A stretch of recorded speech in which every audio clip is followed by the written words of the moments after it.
Limoneira YouTube channel. My name is Megan Roosevelt, and I'm a registered dietitian nutritionist, the founder of Healthy Grocery Girl, and spokesperson for Limoneira's One World of Citrus. It's May. In the month of May, we celebrate Mother's Day and also Women's Health Day. So all this month on the Limoneira YouTube channel, I will be sharing recipe ideas to pamper your favorite mother, and also, of course, some healthy recipes in honor of Women's Health Day. Today, I'm excited to share with you how to make these really simple, creative, and beautiful Mother's Day lemon place cards.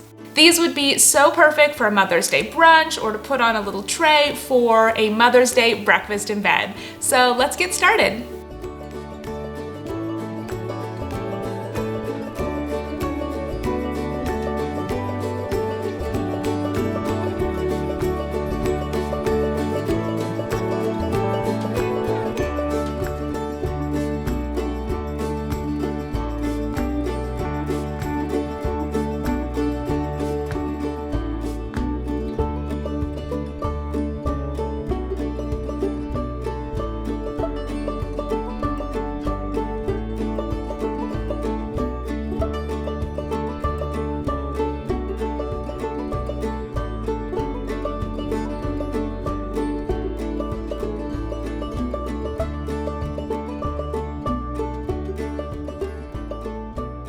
Aren't these so great? I'm so excited for you to make them. If you do, please tag us on Instagram at Limoneira so we can see your creations. And thank you so much for watching today. And don't forget to look for sustainably grown Limoneira Citrus next time you head to the grocery store. You can also stay connected with us on Instagram, Facebook, Twitter, and Pinterest. And I'll add links below in the video description box. Thanks again so much for watching, and wishing you a happy and healthy May. Bye.